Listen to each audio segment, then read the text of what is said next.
Hey everybody, welcome. This is Dr. Izabella Wentz. I am so excited to have Chris Wark here with me today. We're going to be talking a little bit about thyroid cancer today. So Chris is actually a cancer survivor himself. He has the website chrisbeatcancer.com. To give you his bio, Chris was a real estate investor and musician who was diagnosed with stage 3C colon cancer in 2003 at age 26. After surgery, he refused chemotherapy and chose nutrition and natural therapies to heal his body. In 2010, he went public with his story and mission to inspire people to take control of their health and reverse disease with a radical transformation of diet and lifestyle. Today, Chris is an active blogger, speaker, and personal health coach with clients all over the world, including celebrities and even medical doctors. He's been featured on The Ricky Lake Show, The Lisa Oz Show, The Truth About Cancer series, and is in the upcoming documentary film, The C Word. Chris has reached millions of people through his YouTube channel and his website, chrisbeatcancer.com. So, Chris, welcome. I'm so excited to have you here. Thanks, Isabella. Glad to be with you. And next time I'm going to try to write a longer bio. It's always weird when people read your bio and you have to sit and listen to it, and I'm thinking, gosh, that's too long. I need to shorten it. I think it's a really great bio, and it just, I think, what you and I have in common is we've both walked the walk. So we've been through our own health journeys, and we were so inspired after recovering our own health that we now can't do anything but share it with the world. So yep. I'd love to hear more about your story and your diagnosis at such a young age. Can you tell me more about that? Yeah, definitely. So I was diagnosed with stage 3C colon cancer when I was 26. And it came after, about 9 months of pain. So I was having abdominal pain. I was busy. I was, buying and selling houses and, sort of like accumulating a real estate empire, rentals, and, doing that thing, chasing after that dream. And I thought I was developing an ulcer because I would have these vague, it wasn't like your typical, I've got a stomach ache feeling. It was different. And, but it was really deep. It just felt like it was deep, and I couldn't put my finger on it, which was weird. It was like, I couldn't say it hurts right here. It was just like somewhere really deep in there. Like I feel the pain, but I can't point to it. So anyway, after a few doctor visits and they, gave me some medication for ulcers, it didn't make any difference. Eventually they said, well, I guess you can do a colonoscopy. We'll see what we see, right? They do an endoscope, look around in my stomach, and then a colonoscopy. I'm pretty sure it wasn't the same scope. Let's hope not. Hopefully. Yeah. And then, and then they go where the sun don't shine and have a look around. And so I woke up in the waiting room after the colonoscopy, and I was, coming off the anesthesia and was like, basically drugged up. Mm-hmm. And they're saying, you have a tumor in there. And my wife starts crying, and I'm too medicated to even really understand. I'm just kind of like, it felt like a dream, It had to be a shock. Yeah. I mean, it would have been more shocking if I'd been sober, right? Which, as I sobered up, the gravity set in. But yeah, so they said, you got this tumor, you got a golf ball sized tumor in your large intestine, right? Which is also known as the colon. And it was on the right side near my appendix by your ileum. So the next day they called bright and early and said, hey, lab test, you have colon cancer. And that was when it became very real. Cancer is a shock at any age for anybody, but especially when you're in your 20s, right? Right. It's young adult cancer is still relatively rare, although it is on the rise because of our diet and lifestyle, but which I'll talk about later, but remind me. I definitely will. But anyway, so I was a very clueless cancer patient. I was just your typical clueless guy, never had any friends or family go through cancer, no concept of what cancer treatment was like other than what I'd seen on TV or in, some occasional movie or whatever.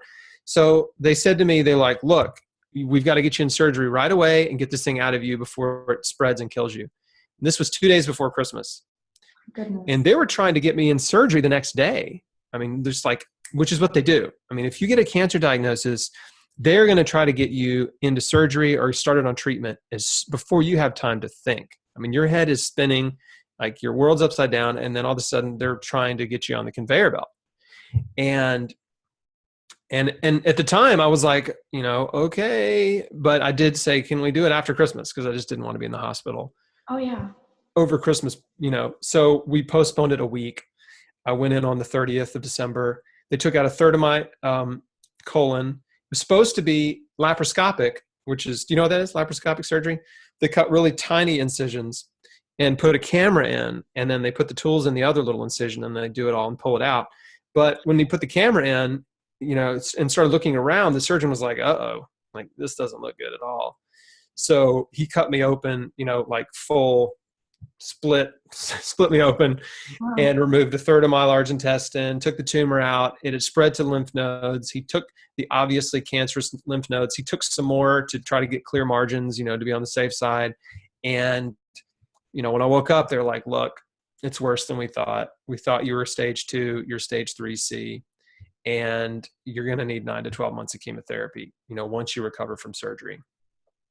Wow. So things, it's just kind of getting worse and worse, right? It's like, this is not good. There were a couple things that happened in the hospital that started me thinking differently about what my next steps were going to be. And I have to say, in the beginning, I just sort of accepted it. Like, hey, well, whatever the doctor says. I mean, I've never had health problems in my life, never had to take a medication, never broken a bone. I mean, just like, I've just never really needed the doctor, so. You were young and fit. Yeah. I mean, just a young fit, but even even kids break bones. I just had never even broken a bone. But, so, even a hospital experience was very foreign to me. But so I'm just like, okay, I guess, this is my life now. I guess I'm the cancer patient, and, I guess I'm going to be like bald and stuff. And so I'm thinking all these thoughts. And the first meal they served me in the hospital, they cut out a third of my large intestine. The first meal, would you like to guess what it was? I bet you it wasn't salad. That's correct. It was a sloppy Joe. Wow. Yeah. So with the processed bun and the processed meat that we're not really quite sure where it came from and slathered in sugar.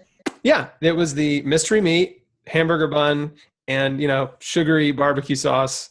And then there's probably some kind of side item. I don't know what it was. I can't remember. But I just remember they put this sloppy Joe, which is like the worst cafeteria food you can imagine, and in front of me. And I'm like, I'm on heavy medication, like major pain medication. And I'm looking at it going, really? Like, why are they serving this? I mean, this is like the worst cafeteria food I can think of. It's common sense, right? Huh? It's like common sense. Like, why? Yeah. Like, why are they serving this to sick people, like to cancer patients and stuff? Right. So, I did eat some of it because I was super hungry. Okay. So let me just be completely honest. I was hungry. I didn't eat the whole thing. I couldn't finish it, but, that was the first red flag. The second red flag that kind of happened in the hospital was the day I was checking out, the surgeon comes by to check on me one last time.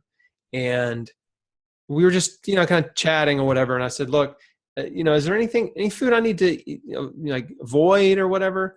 I just didn't know. I mean, he'd cut my guts out. I just didn't want to eat the wrong thing and mess up the surgery or whatever. Right. So he was like, nah, just don't lift anything heavier than a beer. Than a beer? No. Yeah. So he basically gave you permission to drink beer right after surgery like that. Yeah, I mean, the message was very clear. Doesn't matter what you eat. Doesn't matter. Just don't lift anything heavy. That was, that's what he was trying to tell me. Eat whatever you want. Just don't strain yourself. So, I'm sitting here going, really? Like, okay, whatever. Like, that doesn't seem like great advice, doc. So I go home and, I'm on the couch, I'm on pain medicine. I'm, just trying to get well. And I'm thinking about my life, and I'm thinking about what the future is going to hold. I'm thinking about like, how much time do I have to live? Like, I don't even have any kids. Like, will I be able to have children? They told me, if I did chemotherapy, I would be probably sterile. So like they wanted me to freeze some sperm or whatever. You're a newlywed, right? Yeah. I mean, we've been married just over a year. I'm thinking, feeling terrible for my wife. I'm like, this sucks. Like, you get married and then like your spouse has cancer like a year later. Like, I was just like felt terrible. I was like hating myself basically for putting her through that. And then as I thought about chemotherapy, the idea of poisoning my way back to health didn't make sense. I could not make sense of it. It just went against everything that I thought was true. And my mom has always been into healthy stuff. She would like drive across town to the little hole in the wall health food store before there was Whole Foods, right? When I was a kid, and buy like wheat germ and sprouts and, whatever little supplements she took. So she was the kind of mom, today's moms are way more hardcore, right? But she was the kind of mom that would buy, whole wheat bread instead of white bread. And she would buy, kept kefir in the fridge. And she would, I would want like, I don't know, like Cocoa Puffs or something. And she would buy like Cheerios, So, I mean, she was like, doing the best she could with the limited amount of information she had, but she was really trying to like keep healthier food in the house. But having said that, I mean, we went to McDonald's all the time. Yeah. So I still ate tons of fast food and junk food growing up.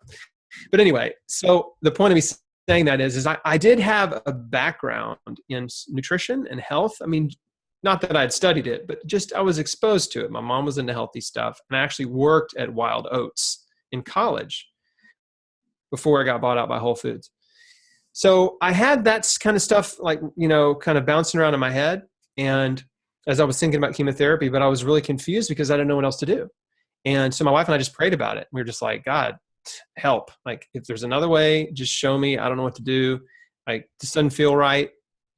So 2 days later, I get a book that was mailed to me from a man in Alaska. I'm in Tennessee. Okay. Yeah. So this guy who knew my dad, they were business associates. I mean, my dad basically, they did business together. Mm-hmm. My dad had told him, hey, my son's got cancer. And he sends me this book, which is a pretty controversial book to send like, the son of a business client. But it's a book called God's Way to Ultimate Health. And as I start reading it, I'm like, well, I prayed, I asked for, help. And I get this book called God's Way. Wow. So I start reading it, and as I get right into the first chapter, I realized the man who wrote the book was diagnosed with colon cancer. He watched his mother suffer and die through just brutal cancer treatments years before.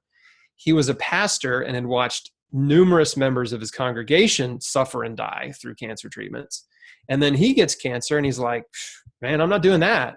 Right. And he happened to have a friend that was like a health nut who said, hey, you don't want to do chemotherapy? You need to eat a raw fruit and vegetable diet and start juicing carrots.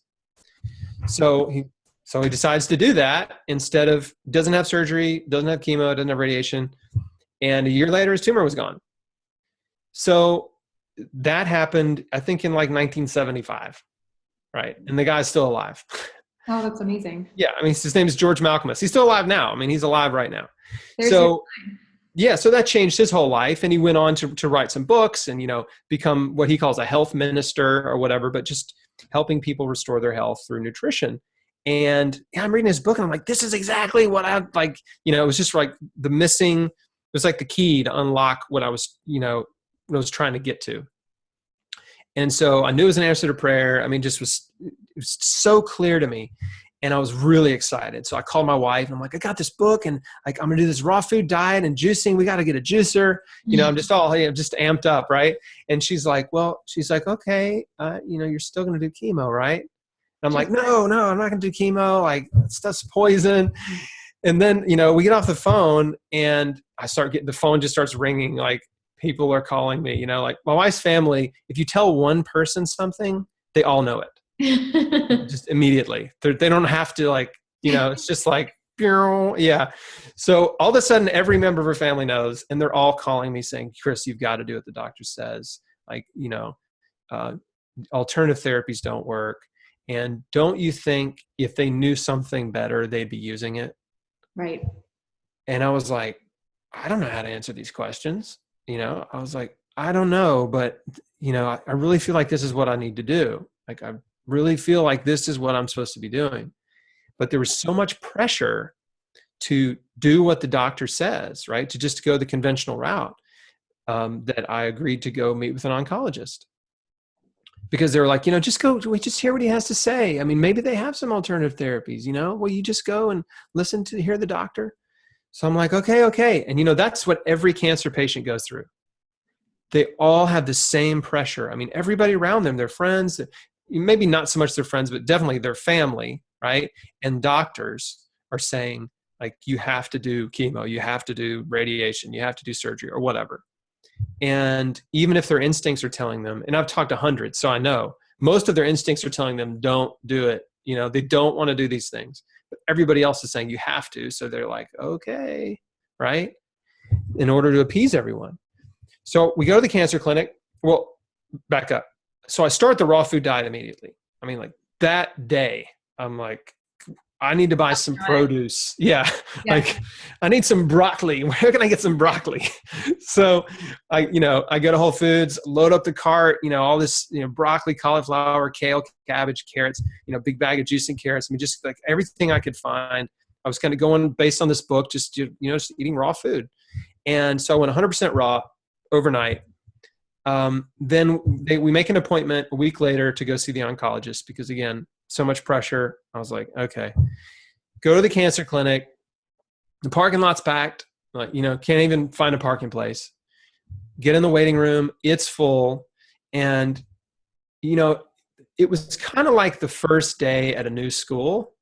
Like you walk in, it's kind of like walking in the lunchroom and you're looking around, like kind of like seeing who all these people are and maybe hoping to like have some kind of a connection with somebody. And, like you're a part of the cancer club now and like who else is in the club? And I'm looking around the room and I didn't know what I expected to see, but what I didn't see was anyone my age. Everyone there was 2 to 3 times older than me, right? I'm 26 and, everybody there's in their 50s and 70s and 80s.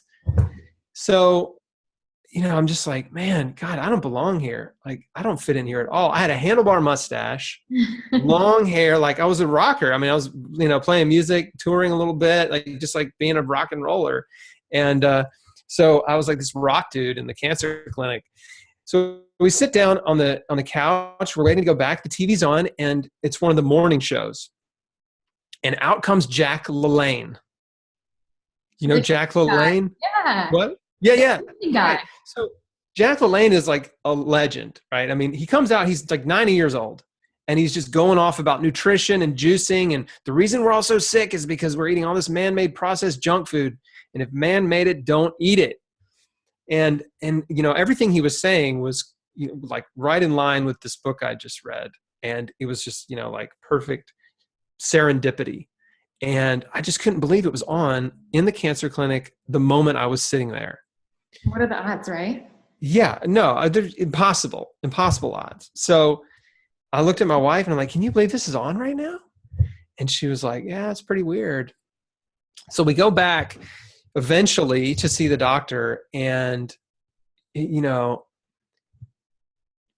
God bless them. Doctors, most of them are good people. Okay. I totally agree. They're good people. They're doing the best they can. But a cancer doctor, they're seeing dozens of patients every day. So this guy's back in his office, like flipping through my chart. Who's this guy? What's he got? Right. Okay. Chris, colon cancer. Yeah. Okay. Well, making some notes. So he comes in, gives me the standard pitch. You've got stage 3 colon cancer. You've got about a 60% chance of living 5 years. You need to do FOLFOX, which is 5-FU and leucovorin, and, said some other stuff. Mm-hmm. And then, my wife asked him, what about the raw food diet? Because I wasn't going to bring it up. And he said, no, you can't do the raw food diet. That'll fight the chemo. Really? Yeah, he said that. Oh. Which I was like, that's weird. Like, what does that even mean? Well, I found out later they don't want cancer patients eating a raw food diet. One, because it's a very aggressive detoxification diet. So your body will kick out chemotherapy a lot faster. It doesn't work as well when you're eating a raw food diet. And they want it to be like total destruction. Mhm. So the raw food diet's actually protective, but what they don't know, so they have a theory that it doesn't work as well, but the truth is it actually makes cancer cells more sensitive to chemotherapy and protects your healthy cells. That makes more sense. Yeah. And the other reason, which is an old idea that's since been disproven, was that cancer patients should eat a neutropenic diet. Neutropenic diet is like a cooked diet because they're afraid, they know chemotherapy destroys your immune system, and they're afraid if you eat a raw apple, right, which who's eating cooked apples, but that you're going to eat some bacteria that's going to cause a major bacterial infection in your body because your immune system's so weak. Right. Now we know that's really not a big threat. But anyway, so I asked him if there were any alternative therapies available. And at that point in the conversation, his demeanor changed completely. He became very arrogant, condescending, and basically kind of a bully. And he was like, no, if you don't do chemotherapy, you're insane. And I was just like kind of in shock because he just got very aggressive with me. And you know, when you're under stress and you're kind of like, when you're in stress, your brain doesn't work right? Stress hormones affect your brain function. Everything kind of goes blurry. I was like the deer in the headlights at that moment. Like everything kind of, huh? Did you freeze? Yeah, everything kind of blurred out. So like, I don't remember much else of what he said, except this one little thing that popped out of like him just kind of talking down to me and trying to tell me I was going to die if I didn't do what he said. Is at one point he's like, look, man, look, I'm not saying this because I need your business.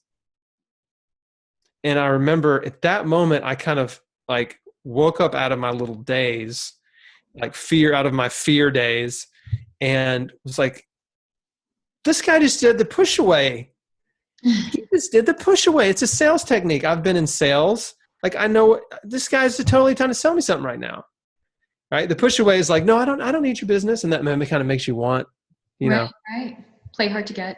Yeah. Playing hard to get. And I'm like, oh my gosh, I'm totally being sold right now. And before it wasn't thinking about the cancer industry. I wasn't thinking about the business. I was just, thinking about myself and not dying. But I realized, man, this guy's, he needs patients to make money. And, if everybody who walked in his office, walk out the door and didn't agree to chemotherapy, he'd be broke. Wouldn't make any money. So, and again, I'm not trying to fault the guy, but we know that up to 60% of private practice oncologists' income comes from the profit on chemotherapy drugs. So 2/3 of private practice oncologists' income comes from chemo profit. It's the only segment of the medical industry where, and this as a pharmacist, right? A doctor can't make money on the drug they prescribe you, right? A doctor writes a prescription and then the patient goes to the pharmacy and buys that drug. Right. But the doctor doesn't get a commission on that drug. Exactly. But in the cancer industry, the oncology office, the clinic, buys those drugs wholesale direct from the drug manufacturer. Mm-hmm. They mark them up and they sell them to patients, right? So your insurance company pays for it, or you pay a part of it, or depending on your coverage. But they're profiting on the drugs that they insist you take to save your life. I did not know that. I learned it later. But even what he said to me in that moment just really struck a chord. So what's interesting is I went into the clinic confident in what I was doing. I'd been on the raw food diet for a week. I was excited about it. I was feeling good. I felt like I was really getting better. I was already off my pain medication. Like, I was just really excited about life and getting well. And I believed that what I was doing was going to work. And I walked out of that meeting with him so afraid that I just went right to the desk and made an appointment to get a port put in to start chemotherapy. Wow. Yeah. I was just, that's the way the cancer industry, I don't want to just say they all do it that way, but most of them use fear to manipulate patients to say yes immediately. And my mom used to work for an oncologist. And so she was very familiar with the process. She was just basically like a scheduler, worked at the desk. And it was made very clear to her that make sure you book their next appointment before they leave. right? Like make sure you schedule their chemo or whatever, we want them to do before Get they them to leave. commit to it, right? And that's a sales tactic too. Exactly. Make sure they commit. Exactly. So I signed up, I committed. I'm like, okay, I guess I'm going to start chemo because I was so scared. I mean, the guy just had me terrified. And when you're afraid, you make very irrational, impulsive decisions. So again, those fear hormones affecting your brain function. You can't think clearly. You just make bad decisions when you're stressed. So we walk out to my wife's car. We sit in her car and we're, holding hands and we're crying and we're praying. And I'm just like, oh, man, just feeling really bad, really, really afraid. But fortunately, I still had about 4 weeks before I was going to start chemo. And in those 4 weeks, I just kept doing what I was doing. Hardcore nutrition protocol, raw fruits and vegetables, tons of juicing, which I'll get into detail on that. And I was just really thinking about my life, and I was thinking about what the sloppy Joe, thinking about Jack LaLanne, thinking about the weird stuff the oncologist said to me. I'm thinking about like what it would be like to be, poisoned and to be like, it's going to make me sicker. And then it's going to be even harder to get well once they poison me. It was just all this stuff swirling in my head. The appointment day rolls around and I got up that morning and I was like, nope, not going.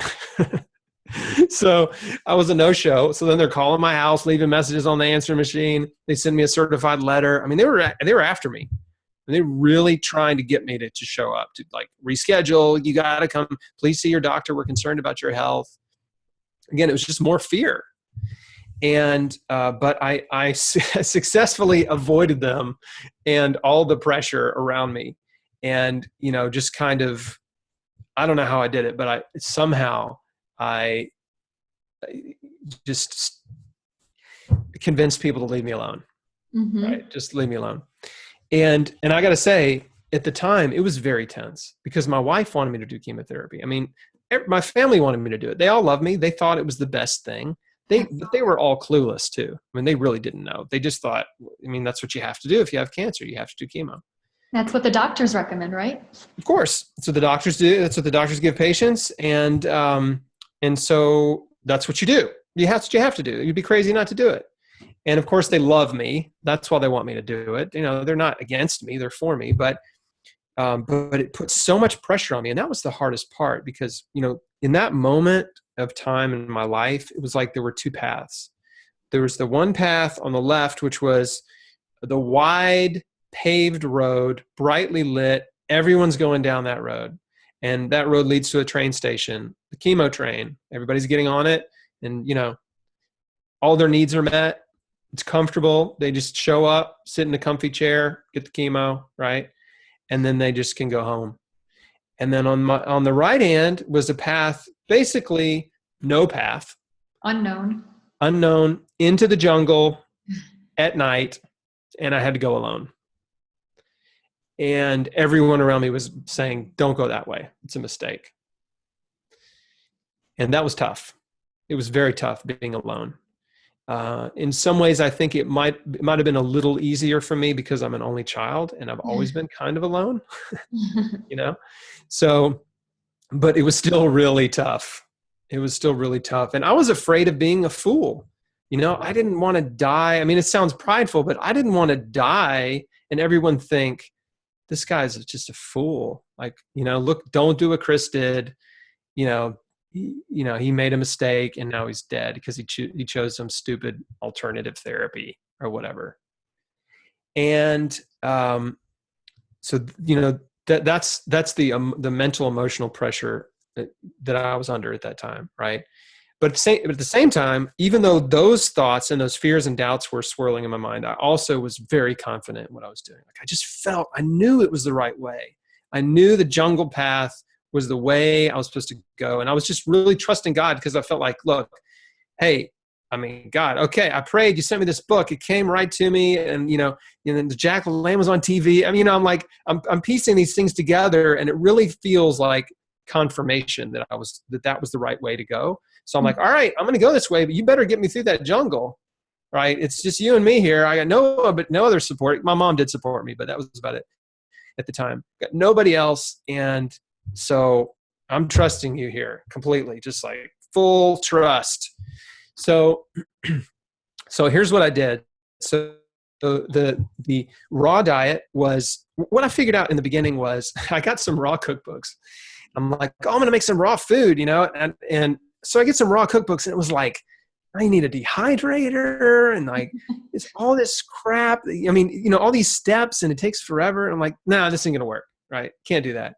So I really distilled it down to like what I learned about myself over the years. One, I'm a minimalist, but two, I'm also an essentialist. You ever read that book, Essentialism? It's really good. So it's just all about like really focusing on the very small essential things in life and like forgetting about all the other stuff. So I realized I've got to make this as simple as possible. And so I can do it every day. So what's the simplest way to get tons of raw food in your body? Giant salad. All right. Giant salad, tons of vegetables. So broccoli, cauliflower, kale, onions, red cabbage, sauerkraut, garlic powder, curry powder, cayenne pepper, apple cider vinegar, a little bit of olive oil or flax oil, and mushrooms, like pretty much every vegetable, sprouts, the sprouted mung beans, lentils, chickpeas, almonds. So, I mean, just made this monster salad. And when I made it the first time and put the dressing on it, I was like, this is good. This is great. Okay. So I ate that every day for lunch and dinner. Every single day, same thing. And it was so great because I knew exactly what to buy at the grocery store, never had to plan a meal out. I knew what I was going to eat. Like I got it really, really down to just ultra efficiency. There was no waste. I didn't waste any food. You know how much food we throw away? It's crazy how much food we waste. And there was no waste. Like if I felt good, like eating every single thing I bought actually got eaten.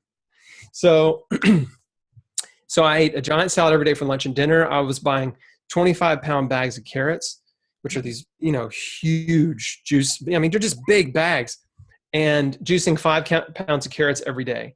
So that plus some beets and celery and ginger root yielded about 64 ounces of juice every day. So I drank 64 ounces of juice every day. I made the big batch first thing in the morning, juiced until lunch, made my giant salad for lunch, and then made it again for dinner. We also added fruit smoothies to it. So I started eating berries, blueberries, blackberries, raspberries, and strawberries, fresh coconut, and a banana. So that would be like a snack between lunch and dinner. And I did that for 90 days. So 90 days all raw.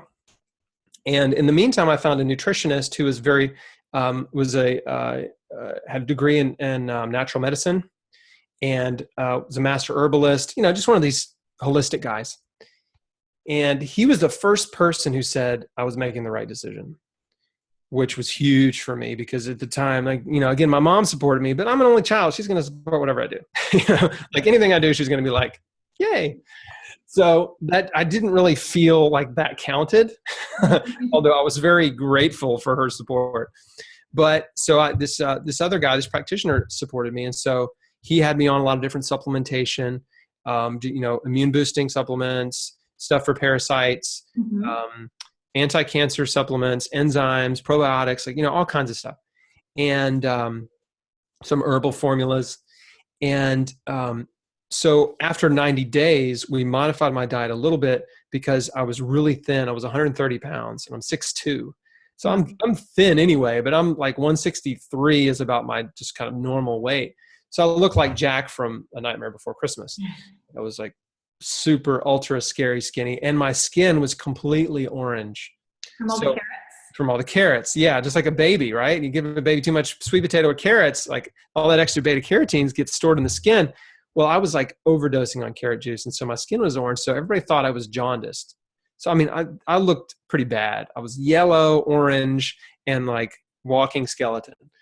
So, and there was a few reasons for that. One is because I lost a bunch of weight when I couldn't eat because I was having this abdominal pain. And then 2, I had surgery, lost my weight. And then 3, the raw diet, plus I was doing a lot of fasting. So water and juice fasting. So I just had progressively lost, 30 something pounds over the course of, I guess, about a year. And we needed more calories. So after 90 days raw, some people do really well on a raw diet, by the way. If they have a slow metabolism, they do really well. But if you have a high metabolism like me, like, and probably you too, because you're thin, then you just need more calories. So we added cooked food back in. So every night he had me eating sweet potatoes, brown rice, quinoa, stuff like that. Just cooked veggies, just give me more calories. And then he also recommended 1 to 2 servings of, what we call clean organic meat once or twice a week, wild caught salmon or lamb. Lamb. And I was like, why lamb? It just seemed kind of random, but lamb is the only meat that doesn't have fear hormones, because the lamb does not resist being slaughtered, which is why they call Jesus the Lamb of God. So so there's no fear hormones in lamb. So that diet was what I maintained for years. That was it. We had it dialed in. It was 80% raw. After 90 days, 100% raw. 80% raw, a couple servings of clean meat, and 20% cooked food, and tons of supplements. And then I got CAT scans every 6 months. I got blood work every month. We were watching my cancer markers very closely, because it was basically virtually a certainty that it was coming back. I found an oncologist that I could work with who supported me. He did vitamin C IVs. Oh, good. And he was just this really great guy. He was in his, I'm not sure how old he was. He was maybe in his late 70s. He had retired and then come back to practice because he didn't like being retired. And he was old enough to know that conventional therapies didn't work. And he didn't have any faith in them. So he was very open to doing anything that was non-conventional. Again, vitamin C IVs, like anything that could boost the immune system or have some anti-cancer benefits. He was just trying to help people, and he didn't have to. I mean, he could have just kept, giving people chemo, but he just wasn't into that anymore. He actually wanted things to find something that worked. So his name was Dr. Roy Page. He's passed away now, but he was a huge ally for me too. So between Smothers, who was the integrative guy, and Roy Page, and my mom, that was like my team. And so I just stayed the course. I mean, I had such really strong determination to not deviate from the diet. And I was constantly reading and trying to find new things. What's interesting is the internet in 2004 sucked. Like, it was not helpful. There was nothing there to help me. I mean, really. Mercola was like probably the only like natural health website. I mean, pretty much, Natural News was a fledgling site, and there were no alternative cancer sites. So, I mean, whatever was out there that I stumbled across was really sketchy and not helpful. There might've been some Yahoo like forums or something. Everything I learned, I got from just a handful of books. And so in some ways, it's interesting because in some ways I can say that cancer patients today have it better because there's so much info on the internet. I mean, heck, my site, I built the site because I wanted to help people. I wanted people I wanted to create a site that was what I wished had existed in 2004. It's full of interviews with people that have healed cancer. I mean, there's tons of interviews on there on the site. That's what it is. And then doctors and experts and articles and things. But but on the flip side, there's so much information that people get information overload. Right. Right. I mean, it's like, as soon as they start Googling, it's like, it's like thousands of articles. Where do you even start? So in some ways, I think it's great that there's so much information, but in other ways, it was also kind of good for me because I had such little information and just a handful of books, and they all were saying the same thing. So there wasn't much confusion for me. I mean, it was like, there was just a handful of books and they're all saying raw foods and juicing and, forgiveness, basically. That helped me, I think, is not being just pulled in a million directions. And so what I've done now on the site that I think I'm really excited about too, is we have a coaching program we're launching pretty soon that it's called Square One, where we just take people through just very simple, like step by step, changing your diet, changing your life, your attitude, emotions, forgiveness, stress, like supplements, right? Exercise, like all the key components of health and healing that are so important, and just eliminating all the fluff, because there's a lot of fluff out there, and there's a lot of websites, they just want to, constantly write, this natural compound cures cancer, just to get clicks. Right. Like, oh, this supplement, this herb, and it's just people are just spread out all over the place. I don't know what to do. So after 5 years of blogging and interviewing survivors, I have what I think is the best protocol out there for, just straightforward, simple, doable, affordable, like get people on it, So, so now it's 12 years later since I was diagnosed. Mm-hmm. I love that. I love your story. It's just, I'm just so inspired hearing your entire story. Just the amount of pressure you must have been under as a young man to go your own route, and something inside of you and your faith led you to take a completely different path. And now you're helping others, and you've helped so many people through your advocacy work. It's crazy. It's crazy how much. I mean, when I started the site, I just thought, probably like you, I just thought, well, I'll just put it out there and maybe, help some people. Right. Right. Like I didn't have there was no grand vision at all. It was just like, hey, I'll just put my story out there, because at that time, which was 2010, I was 7 years cancer free. And so I'm like, well, shoot, it's been 7 years. I mean, obviously what I did worked. I also found out that the doctor told me I had a 60% chance of living 5 years. He lied to me. It was 28%. Yeah. For young adult stage 3 colon cancer. So yeah. So I was like, really, really had beaten the odds. 10-year survival was like 16 to 18%. So anyway, I was 7 years out, and I was like, people started asking me all the time. I mean, it's like, what did you do? You didn't do chemo? Like, how's your health? I'm like, I'm great, So start the site, and it took off really fast, because little did I know there was so many people looking for alternatives to chemotherapy, like looking for information on nutrition. And I'm not a big alternative therapy guy, right? It's just nutrition. I'm a nutrition guy. And there's some therapies I think can be beneficial, but nutrition's the foundation. Like if you're not willing to do that and change your diet radically, then I think you're wasting your time with supplements or any other therapy. But yeah, I mean, people were just out there looking, and then I start getting messages. I love your site. I healed cancer too in 1980 or whatever. And I'm like, what, you did? Can I interview you? Mm-hmm. Right. So then I got this passion for collecting survivor stories, because I felt like, my story's pretty good. But I had surgery. So someone could say, oh, well, the surgery cured you. Right. So I'm like, oh, okay, that's fine. Whatever. You can believe what you want. But then I start meeting people who, again, healed without surgery, without chemo, way worse cancers than me, pancreatic cancer, thyroid cancers, of course, colon cancer, breast cancer, lung cancer, leukemia, lymphoma. I mean, just name one. I've pretty much interviewed somebody who's healed it.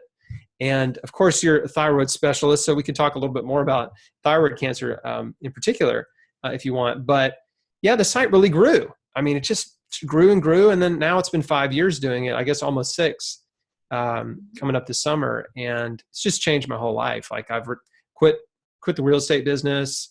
Like I'm a full-time, whatever I am, full-time Chris. Yeah. Chris beat cancer. I don't know. But I love it. It's been so much fun. Yeah, you've just done some amazing work, and when that was kind of what I did as well, as I came out with my story, and I wanted to find out other survivors and other people who were able to get their Hashimoto's into remission and under control. And it just really started with me sharing my story of what I did. And then all of a sudden, it's 3 years later now, and I've gotten so many, I think close to 500 stories of people who've been able to get their Hashimoto's remission.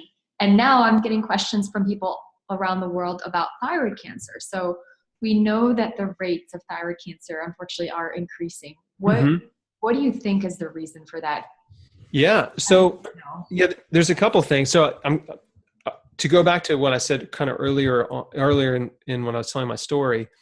The rates of young adult cancer are on the rise big time. And it's interesting because, you hear this sort of like talking point from the cancer industry that, cancer rates are rising because we're an older population, right?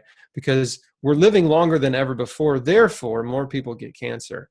But that's just false. It's false. Why are younger people getting it, right? Yeah. It doesn't account for young adult cancers and childhood cancers, which are really on the rise. And so what we know is the parts of the world with the lowest rates of cancer teach us a lot. Mm-hmm. And so fortunately, there have been, for decades, I mean, many, many, many decades, there have been researchers and doctors and scientists that have investigated the diets and lifestyles of the healthiest people around the world, whether it's in rural parts of India, Africa, China, Asia, South America. And so we know what their diet and lifestyle habits look like, and we know their rates of cancer and other Western diseases. So most cancers are considered Western diseases. There's a few that aren't, which would be like liver cancer is common in third world countries because of parasites. There's some cancers that are related to viruses like the Epstein-Barr virus or the bovine leukemia virus, but breast cancer, lung cancer, colon cancer, thyroid cancer, prostate cancer, these are largely Western cancers. Lung cancer you can toss out, that's smoking. Mm-hmm. Air pollution is a small factor, but smoking's roughly 90% of lung cancers are from smoking. But breast, colon, lung, prostate, and thyroid are definitely dietary related cancers. And so, your audience knows this. Fluoride and chlorine, which we drink every day in our tap water, are majorly toxic to the body, especially the thyroid. Dental x-rays, dental radiation to the thyroid. And, the rates of thyroid cancer among women are higher. And there's one theory, it's because women are better about going to the dentist. Isn't that awful? Right? They go to the dentist more often, and men are like kind of bad about going to the dentist. And so again, it's a correlation. It may not be causation. We don't know for sure, but it's very interesting to think about because again, we know radiation causes DNA damage. DNA damage leads to cell mutation. Cell mutation leads to cancer. And so if you're projecting ionizing radiation at your thyroid, right, more often, as a woman, more often than men, and your rates of thyroid cancer are higher, hey, that's something that women are doing differently. So we have all these contributing factors, I think, that are attacking our thyroids and causing thyroid cancer. And yeah, I'm seeing it a lot too. But the encouraging thing is I'm also seeing a lot of people heal it. So yeah, I mean, thyroid cancer, thyroid conditions can be healed, including thyroid cancer. So like I have a friend in Australia who I interviewed on the site. Her name's Candace, and she healed her thyroid cancer with a protocol. It was it's called the Nori protocol, which we can link to it or whatever. But it's an all fruit protocol, all fruit. And the reason it's all fruit is because cancer cells feed on methionine. Like, feed's the wrong word. Methionine is an amino acid that they need to grow. They're methionine dependent. And so when you restrict methionine in the body, you weaken and inhibit cancer's ability to grow and reproduce and thrive. And so an all fruit diet, fruit doesn't have methionine, basically. I mean, most fruit, there's no methionine. Most vegetables, it's extremely low, but it's high in animal food. Mm-hmm. And so this methionine restricted diet is essentially an all fruit diet, which people, get freaked out because they've heard, well, cancer feeds on sugar. Like, I don't understand. Well, the truth is, yes, cancer cells feed on sugar, but every cell in your body feeds on sugar, right? Unless you're fasting or in ketosis, your cells are running on sugar, and that's fine. That's normal. But with fruit's been demonized because it's sweet and contains glucose and fructose, but it also is rich in anti-cancer compounds, antioxidants, enzymes, vitamins, minerals. So, and thousands of what they call phytonutrients, phytochemicals that are plant-derived, plant-based compounds, many of which they don't even have names for. But some of them they know are specific anti-cancer compounds. Like in berries, ellagic acid is the big, anti-cancer compound in berries. So, yeah, so fruit is awesome. Fruit's great. And I know, a lot of people that have healed cancer with an all fruit diet. Now, mine wasn't all fruit. Mine was lots of vegetables and fruit. But the great thing is there's no perfect anti-cancer diet. There's just a lot of really good ones that help a lot. You know what I mean? So thyroid cancer, I know another woman that healed it with Gerson therapy, which is lots of juices and raw foods. I think what happens is when people take this hardcore healing approach, they start really eliminating a lot of the things that are contributing to their disease. And you get this, right? Getting to the root cause of disease. Well, we know with cancer, most cancers don't have one cause. It's, it's a convergence of health destroying factors in your life that are present typically for months or years. So you've got the Western diet that is full of, artificial everything, right? Way too much meat and dairy, not enough fruits and vegetables.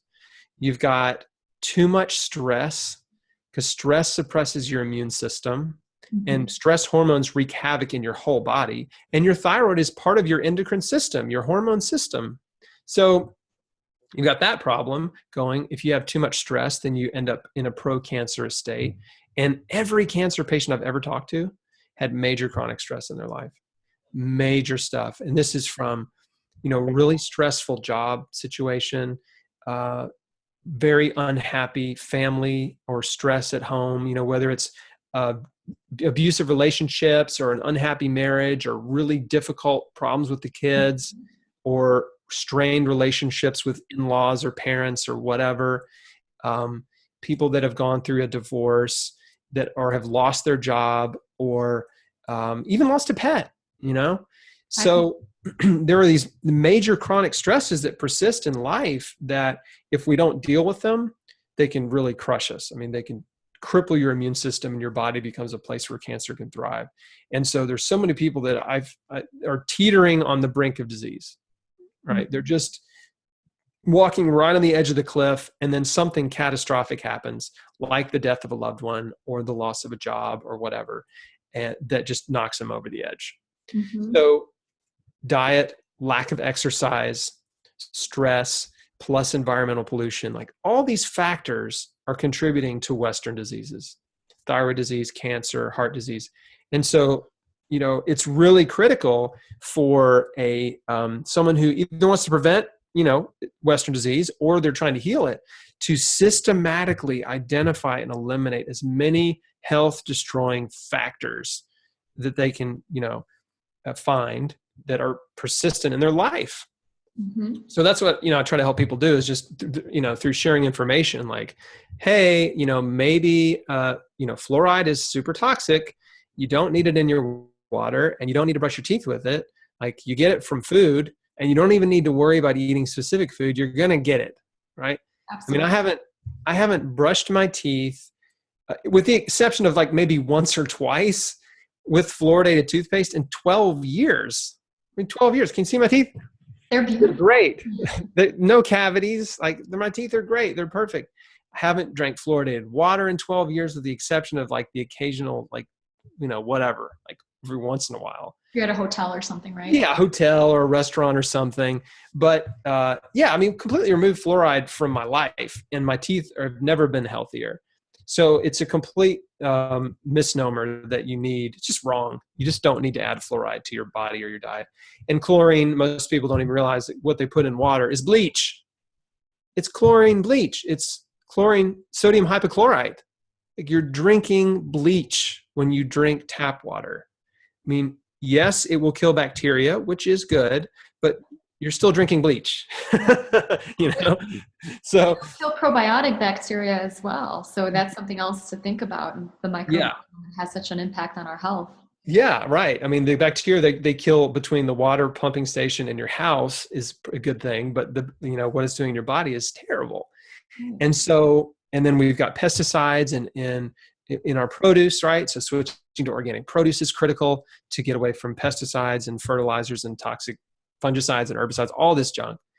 And then we've got all the additives in processed food that you got to stop eating. So there's a systematic process that people have to go through to change their health. And anyone that's promoting a quick fix or a miracle supplement or, therapy, I'm just like, no, that's a bad idea. Yes, there are testimonials out there of people that changed one thing and they got well, and that's awesome. Like that's great, but I wouldn't bet my health on one thing. I think you really have to do a systematic life change. And, sometimes small changes produce big results. You know what I mean? I mean, a small change can really produce a big result, and that's great. So, I mean, even someone who is, can make small changes, it's still good to do, right? That's Like, right. yeah, some people need baby steps, and then other people, like if you have a stronger motivation. So some of your audience, they don't have cancer, right? But they know somebody with cancer, and maybe they're concerned about getting cancer because they see 1 out of every 3 women is predicted to be diagnosed. So it's pretty serious, and it's getting close to 1 out of every 2 women, right? As time goes by, we're edging up to 1 out of every 2 women. It's already 1 out of every 2 men. So it's a pretty big epidemic. It's the number one killer in 22 states now. So heart disease used to be number one.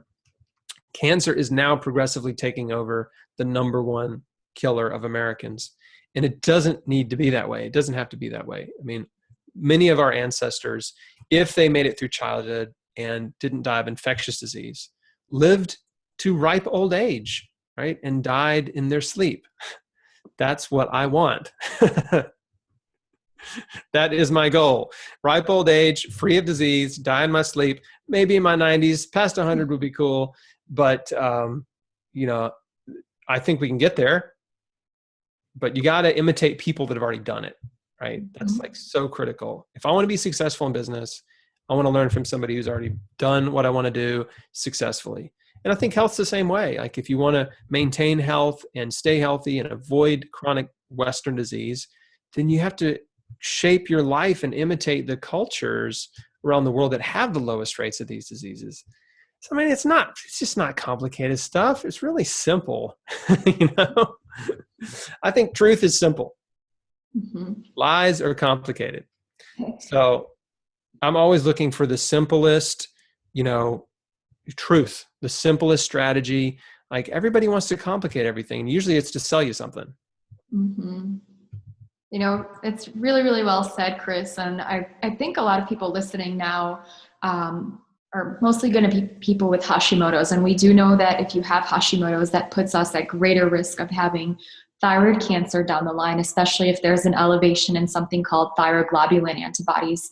So I want to talk a little bit about prevention. So doing a thyroid shield before you get dental x-rays is one great thing, as you mentioned. Cutting out fluoride, I haven't had fluoride for 5 years either. I haven't had any cavities in the last 5 years. I get compliments about my bright, shiny teeth all the time. And I used to get cavities all the time prior to that. Oh, yeah. Yeah. Hey, let me touch on something with the dental thing that's interesting is, the American Dental Association has now come out and they've changed their recommendation for routine x-rays. Most people don't know this. They don't even recommend you get an x-ray every time that you go to the dentist anymore. They're now saying only as needed. But most dentists, the x-ray is a money driver. Oh yeah. Right? Big reimbursement. They want to give you an x-ray every time you visit, one, because it's how they've always done it. And two, because it makes them, the money they make. The x-rays is a component of that. So the public, your audience, needs to know that it's not necessary. I don't get x-rays when I go to the dentist. I mean, the shield is great. If you gotta get an x-ray, definitely shield your thyroid. But if you don't have teeth pain or problems, there's really no need to get an x-ray. So, we don't get them. And it's always like, it's always this conversation. Okay, well, let's do your x-rays. I'm like, nah, it's okay. Like, what do you mean? I'm like, I'm good. I don't really need one. Like, well, we really need to see what's going on in there. I'm like, well, nothing's going on. Like, I'm good. Maybe. And then I'll be like, how about we do it next time? Right. And they're like, okay, well, we'll do it next time. So that's kind of how it goes for me every time. Yeah. I like to use the next time one too, because sometimes it's just, it prevents an argument. It's tough advocating for yourself, but you're the only one that's going to do it. So there are little things that we need to do on a day-to-day basis, like cutting out toxins that can help us prevent future instances of cancer. So we know to go to chrisbeatcancer.com for any information and more success stories of survivors. Yeah, there's one other thing I want to mention, and it's I have a free guide. It's called 20 Questions for Your Oncologist. And this is a free guide for cancer patients and their loved ones.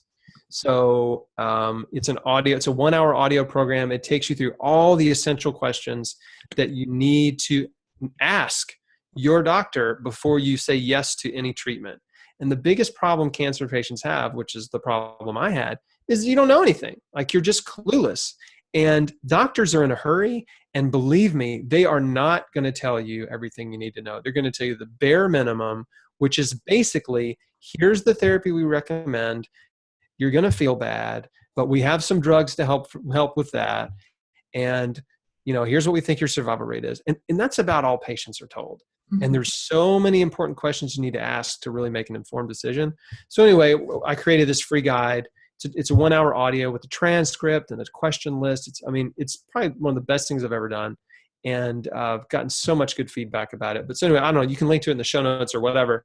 But that's one of the first places that I think are just a great resource for people to, if they have cancer, to definitely have and use it. And if they know somebody with cancer, to download it and share it with them, or just to have it, just in case, down the road or something. So yeah, but the site has, I've got tons of survivor testimonials, especially thyroid cancer, people that have healed, just interviews like you and I are doing right now, where they're just telling their story. Like, here's what I did, here's what happened, here's what the food I ate, here's the supplements I took. So we try to keep it very comprehensive, and also actionable, right? Just to give people, not just like fluff, like give them here's exactly what I did. So there's a lot of that on the site. Mm-hmm. Well, thank you so much for sharing that, Chris. And thank you for the generous gift that you're sharing with the community about the 20 questions for your oncologist. So I'll place a link to that. And if you don't mind, I'd love to place a couple of links to the survivor stories as well. Yeah. Oh, yes, please. That'd be awesome. Okay. Well, everybody listening at home, I hope that you found this information helpful. Chris, thank you so much for being here. Thanks for having me.